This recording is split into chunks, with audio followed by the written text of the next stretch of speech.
स्वागत है आपका पंजाब केसरी ग्रुप पर। मैं हूं आपके साथ करुणा ठाकुर। आइए बुलेटिन से पहले नजर डालते हैं अब तक की हेडलाइंस पर। किसान के समर्थन में देश भर में कांग्रेस का हल्ला बोल। राहुल प्रियंका ने मोदी सरकार को घेरा। राहुल बोले, किसानों का सम्मान नहीं करते पीएम। कोरोना वैक्सीन के दुष्प्रचार से नाराज देश के वैज्ञानिक और डॉक्टर खुला खत लिखकर कहा, हमें लांछित ना करें। दिल्ली में बर्ड फ्लू के खतरे के बीच अंडा चिकन बेचने वालों को राहत। दिल्ली सरकार ने दिया पोल्ट्री मार्केट खोलने का आदेश।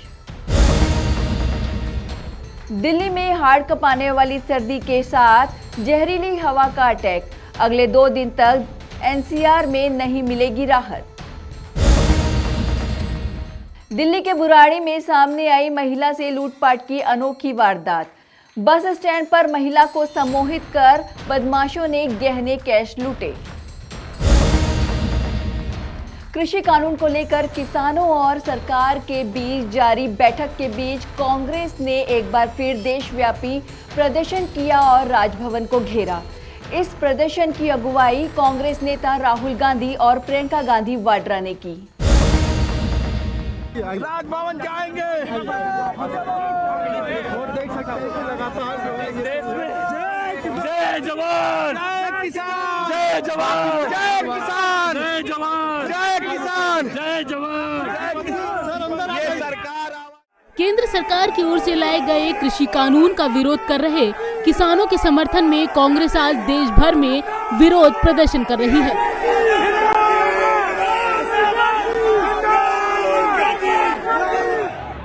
किसानों और सरकार के बीच जारी बैठक के बीच कांग्रेस ने 15 जनवरी के दिन को किसान अधिकार दिवस के तौर पर चुना और सरकार के खिलाफ देश भर में हल्ला बोला। कांग्रेस सांसद और पूर्व पार्टी अध्यक्ष राहुल गांधी और कांग्रेस महासचिव प्रियंका गांधी वाड्रा ने इस विरोध प्रदर्शन की कमान संभाली और दिल्ली राजभवन का घेराव करने पहुंचे।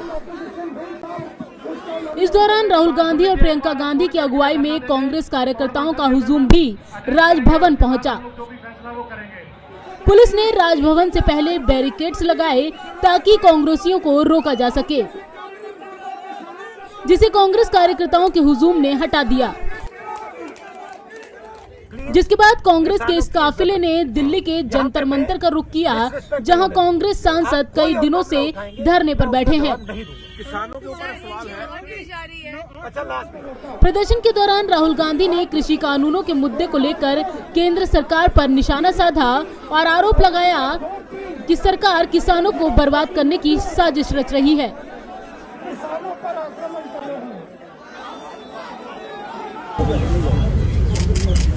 ये जो आज बॉर्डर पे हो रहा है और ये जो 3 नए कानून आए हैं, ये शुरुआत नहीं, शुरुआत बहुत पहले हुई और इस बात को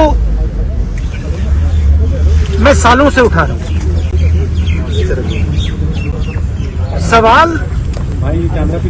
आपको याद होगा भट्टा परसोल, पहली बार ये भट्टा परसोल में उठा था कि इस देश में किसान का क्या हक है, किसान की क्या राइट है, क्या जमीन, किसान की जमीन उसकी है या किसी और की, जो किसान उगाता है उसका फायदा उसको मिलेगा या किसी और। तो पहली बार ये सवाल भट्टा परसोल में उठा, उसका जवाब कांग्रेस पार्टी ने दिया, लैंड एक्विजिशन बिल को बदला। मोदी जी ने लैंड एक्विजिशन बिल को रद्द करने की कोशिश की, हमने उनको रोका। फिर उन्होंने कहा कि ठीक है, सेंटर पे हम लड़ नहीं पा रहे हैं, स्टेट्स पे उन्होंने लैंड एक्विजिशन बिल को रद्द कर दिया। दूसरा कदम, अब ये नया कदम आया है, ये जो 3 कानून हैं, ये किसान को खत्म करने के कानून हैं। उधर उत्तर प्रदेश में भी कांग्रेस पार्टी के नेता और कार्यकर्ता सड़कों पर उतरे और राजभवन घेरने की कोशिश की। दौरान पुलिस ने उत्तर प्रदेश कांग्रेस के अध्यक्ष अजय कुमार लल्लू को हिरासत में ले लिया। दरअसल कांग्रेस ने 15 जनवरी को किसान अधिकार दिवस के तौर पर मनाया, जिसके तहत देश भर में प्रदर्शन किया गया। कांग्रेस ने रणनीति के तहत देश के सभी जिला हेडक्वार्टर में कृषि कानून के खिलाफ प्रदर्शन किया और फिर ज्ञापन सौंपा। कांग्रेस इससे पहले भी ऐसा ही प्रदर्शन कर चुकी है। कांग्रेस अध्यक्षा सोनिया गांधी की ओर से इसका ऐलान किया गया था। बता दें कि कांग्रेस नेता राहुल गांधी लंबे वक्त से मोदी सरकार को इस मसले पर घेर रहे हैं। राहुल ने तीनों कानूनों को किसान के लिए अहितकारी बताया है, साथ ही इसे अमीर कारोबारियों के हक वाला करार दिया है। पंजाब केसरी ग्रुप के लिए संगीता सिंह की रिपोर्ट, दिल्ली। देश में 16 जनवरी से शुरू हो रहे कोरोना वैक्सीनेशन के बीच कोविशील्ड और कोवैक्सीन के खिलाफ चलाए जा रहे दुष्प्रभाव के खिलाफ वैज्ञानिक और डॉक्टर दोनों सामने आ गए हैं। उन्होंने एक पत्र जारी करके कहा है कि ये वैक्सीन पूरी तरह सुरक्षित है। देखिए एक रिपोर्ट। दुनिया का सबसे बड़ा कोरोना वैक्सीनेशन अभियान भारत में 16 जनवरी से शुरू होने जा रहा है। भारत में 2 कोरोना वैक्सीन को आपातकालीन इस्तेमाल की मंजूरी दी गई है। इनमें कोवैक्सीन और कोविशील्ड शामिल हैं। इस बीच कोरोना वैक्सीन को लेकर कई तरह की अफवाहें भी फैलाई जा रही हैं। विपक्ष की ओर से लगातार कोरोना वैक्सीन को लेकर सवाल उठाए जा रहे हैं, तो सोशल मीडिया में भी कोरोना वैक्सीन को लेकर तरह तरह की भ्रांतियां फैलाई जा रही हैं। अब मेड इन इंडिया कोविशील्ड और कोवैक्सीन के खिलाफ चलाए जा रहे दुष्प्रचार के खिलाफ देश के वैज्ञानिक और डॉक्टर्स खुलकर सामने आ गए हैं। दोनों वैक्सीन को पूरी तरह सुरक्षित और कोरोना वायरस से बचाव में कारगर बताते हुए देश के 49 विज्ञानियों ने खुला पत्र जारी किया है। वैज्ञानिकों का कहना है कि दोनों वैक्सीन के खिलाफ दुष्प्रचार के पीछे निहित स्वार्थी तत्वों का हाथ है, जो देश के विज्ञानियों की क्षमता पर सवाल खड़ा करने की कोशिश कर रहे हैं। इस खुले खत में एम्स के पूर्व निदेशक टीडी डोगरा, मणिपाल एजुकेशन और मेडिकल ग्रुप के चेयरमैन रंजन पाई सहित करीब 49 डॉक्टर्स, वैज्ञानिकों और मेडिकल प्रोफेशनल्स ने दस्तखत किए हैं। इस पत्र में कई तल्ख बातें लिखी गई हैं। पत्र में लिखा गया है कि कुछ लोग मीडिया में बयान देकर भारत के वैज्ञानिक समुदाय को लांछित कर रहे हैं और कोरोना वैक्सीन को लेकर राजनीति से प्रेरित बयान दे रहे हैं। इन बयानों से भारतीय वैज्ञानिक समुदाय की साख पर असर पड़ता है, जिन्होंने भारतीय वैक्सीन को दुनिया भर में निर्यात लायक बनाने के लिए अपना पूरा जीवन खपा दिया और दुनिया भर में भारत को इसके लिए मशहूर कर दिया। ये वैक्सीन मानवता के लिए उपहार है। हमारी देशवासियों से अपील है कि शरारती तत्वों द्वारा किए जा रहे राजनीतिकरण के प्रयासों को खारिज करें और हमारे देश के वैज्ञानिकों, डॉक्टरों और वैज्ञानिक समुदाय को कलंकित करने के प्रयासों में न आए। इन तत्वों को यह नहीं पता कि ऐसा कर वे हमारे द्वारा बहुत मेहनत के साथ बनाई गई साख को नुकसान पहुंचा रहे हैं। पत्र में लिखा गया है कि SII पुणे की वैक्सीन कोविशील्ड पहले, दूसरे और तीसरे चरण के क्लिनिकल ट्रायल से गुजरी है। इसका परीक्षण 23,475 प्रतिभागियों पर किया गया। इसकी क्षमता 70.42% पाई गई है। इसके इमरजेंसी यूज के लिए DCGI ने अनुमति दी है। सीरम इंस्टीट्यूट ने DCGI से लाइसेंस लेकर 4 करोड़ डोज बनाए हैं। वहीं भारत बायोटेक ने ICMR और NIV पुणे की साझेदारी में वैक्सीन विकसित की है। ये वैक्सीन वीरोसेल प्लेटफॉर्म पर बनाई गई है, जिसकी सुरक्षा और कारगरता का देश में और दुनिया में शानदार रिकॉर्ड है। तीसरे चरण के लिए 22,000 वॉलंटियर ने पंजीकरण कराया है। वहीं विषय विशेषज्ञ समिति की सिफारिश के अनुसार DCGI ने इन दोनों वैक्सीन को अनुमति दी है। दुनिया भर में कोरोना महामारी के खिलाफ जारी जंग के बीच वैक्सीनेशन भी जारी है। इस बीच भारत ने भी आत्मनिर्भर भारत का झंडा बुलंद करते हुए 2 मेड इन इंडिया वैक्सीन को दुनिया के सामने पेश किया है, जो बाकी देशों के मुकाबले काफी किफायती होने के साथ ही कारगर भी साबित हुई है। यही वजह है कि दुनिया भर में made in India corona vaccine की डिमांड हो रही है और 10 से ज्यादा देश आधिकारिक तौर पर भारतीय वैक्सीन की मांग भी कर चुके हैं। और दुनिया का सबसे बड़ा टीकाकरण अभियान भी भारत में ही शुरू होने जा रहा है, जिस पर सभी देशों की निगाहें टिकी हैं। पंजाब केसरी ग्रुप के लिए संगीता सिंह की रिपोर्ट, दिल्ली। कोरोना वायरस के कहर के बीच बर्ड फ्लू की दस्तक ने दिल्ली वालों को दहशत में डाल दिया था। फिलहाल दिल्ली वालों के लिए राहत भरी खबर सामने आई है। गाजीपुर की मंडी में सभी मुर्गे सेफ हैं, सबका बर्ड फ्लू टेस्ट नेगेटिव आया है। देखिए एक रिपोर्ट।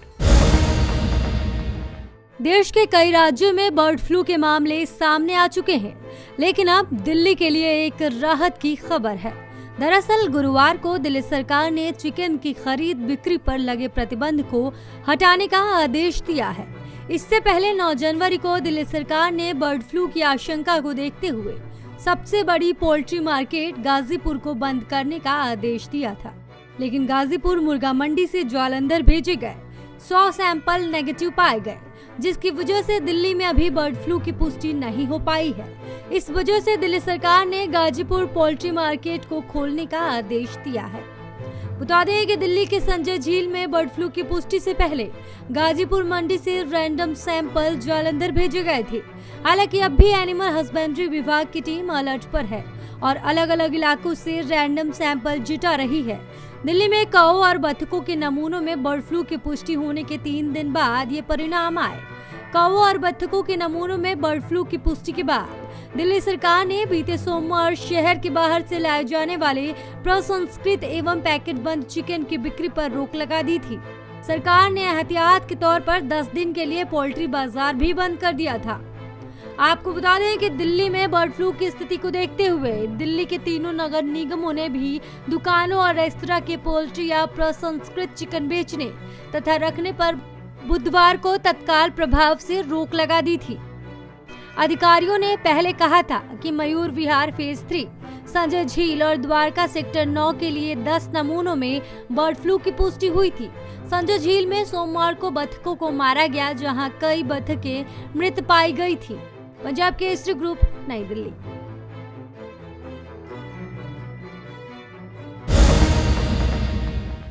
देश की राजधानी दिल्ली में कड़ाके की ठंड के साथ प्रदूषण की मार भी लोगों को झेलनी पड़ रही है। यहाँ का AQI 900 से ऊपर पहुंच गया है, जो कि बेहद घातक है। देखिए एक रिपोर्ट। राजधानी दिल्ली समेत पूरे उत्तर भारत में कड़ाके की ठंड जारी है। मौसम विभाग के मुताबिक अगले 2 दिनों तक ठंड से राहत मिलने के कोई आसार नहीं है, बल्कि ठंड का कहर और बढ़ सकता है। IMD ने बताया कि शुष्क मौसम और उत्तर उत्तर पश्चिम हवाओं की वजह से देश के उत्तर पश्चिम हिस्सों के ज्यादातर इलाकों में अगले 3 से 4 दिन तक न्यूनतम तापमान सामान्य से कम रहने की संभावना है। मौसम विभाग ने अगले कुछ दिनों के लिए शीतलहर चलने की चेतावनी जारी की है। बर्फबारी के बाद श्रीनगर में पारा -7.8 डिग्री पहुंच गया, जिसके कारण डल झील जम गई। राजस्थान में बीती रात मौसम की सबसे ठंडी रात रही। दिल्ली के पालम इलाके में गुरुवार सुबह 6.2 डिग्री और सफदरजंग इलाके 2 डिग्री तापमान दर्ज किया गया। 1 जनवरी के बाद ये पहली बार है जब दिल्ली में तापमान इतना नीचे गया। तब दिल्ली में न्यूनतम तापमान 1.1 डिग्री सेल्सियस दर्ज किया गया था। मौसम विभाग की माने तो अगले 2 से 3 दिन तक इसी तरह का मौसम बना रहेगा।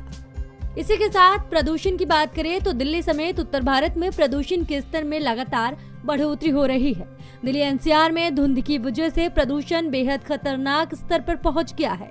दिल्ली के मुंडका का AQI 953 रिकॉर्ड हुआ। श्रीनिवासपुरी का AQI 990 रहा। बीते कुछ महीनों में तुलना करें तो सबसे ज्यादा प्रदूषण का स्तर है। AQI में 0 से 50 अंक वाली हवा साफ मानी जाती है, जबकि 500 से ऊपर बेहद खतरनाक और घातक। इसे सांस पर संकट माना जाता है। दिल्ली की स्थिति भी ऐसी ही है।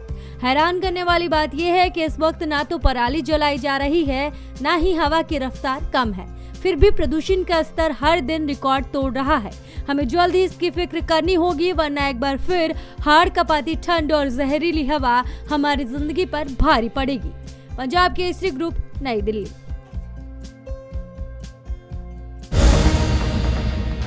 राजधानी दिल्ली से एक संगीन मामला सामने आया है, जहां पर एक महिला को सम्मोहित कर कुछ बदमाशों ने उसके गहने और कैश लूट लिए। मामला बुराड़ी एरिया के नथुपुरा बस स्टैंड का है। जानिए क्या है पूरा मामला।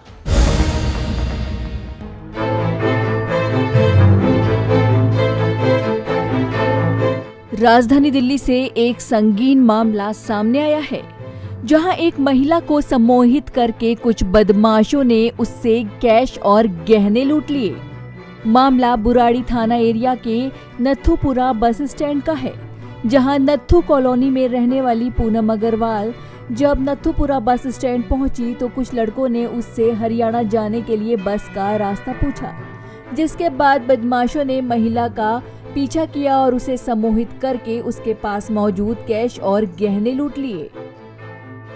जैसे मैं कहीं शादी में गई हुई थी, उसके बाद क्या नाम है आई थी, उसके बाद मैं बैंक एकदम से जाने वाली थी, बुराड़ी में जा रही थी, इतनी में पुलिया पे दो लड़के ने पीछा की और उसके बाद मेरे से पूछ रहे थे दीदी बस जाना है हरियाणा में। मैंने बोला मुझसे क्यों पूछ रहे हो, मुझे पता नहीं, आगे जाके पता कर लीजिए। इतने में टच होके दोनों ही चल रहे थे मेरे साथ साथ। इतने में पता नहीं क्या होगा, एक थ्री व्हीलर में मेरे को बिठा लिए और इतना मुझे पता है हनुमान मंदिर तक उतारना चालू किया और संत नगर में मुझे उतारे।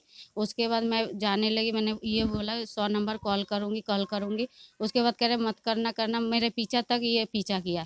जब वो आपके गहने उतार रहे थे आपको पता था? मैं कुछ ही कर ही नहीं पाती, पता नहीं क्या कर दिए थे, मेरे को पता चल रहे थे ये उतार रहे सारे। मैं कह रही क्या कर रहे हो, पर मुझे समझ में नहीं आया ये क्या कर रहे थे मेरे साथ। पता नहीं क्या बेहोशी थी मैं। तो आपको ऐसा था कुछ खाने के लिए दिया होगा? नहीं टच हुआ था, रुमाल सा मेरे ऊपर जा रहा था, रुमाल है ऐसे कर दिए और सब मेरे पैसे भी निकाल लिए और सारे सामान भी ले लिए। आप पैदल जा रहे थे? पैदल ही जा रही थी मैं नथुपुरा मोड़ तक। इसके बाद महिला ने ये शिकायत पुलिस में दी, जहां बुराड़ी थाना पुलिस ने चोरी का मामला दर्ज कर लिया। वहीं आसपास के सीसीटीवी कैमरे भी खंगाले। इस एरिया में ये पहला मामला नहीं है। इस तरह से सम्मोहन करके पैसे ले जाने की कई घटनाएं पहले भी हो चुकी हैं। अब इस मामले में बुराड़ी थाना पुलिस चोरी का मामला दर्ज कर आसपास के सीसीटीवी कैमरे खंगाल रही है। फिलहाल ये मामला चोरी का है या सम्मोहन का, ये तो अलग विषय है। पुलिस इसे भले ही सम्मोहन का मामला ना माने, लेकिन इस तरह की घटनाएं दिल्ली में कई एरियो में लगातार होती रही हैं। पंजाब केसरी ग्रुप के लिए करुणा ठाकुर के साथ अनिल अत्री की रिपोर्ट, दिल्ली।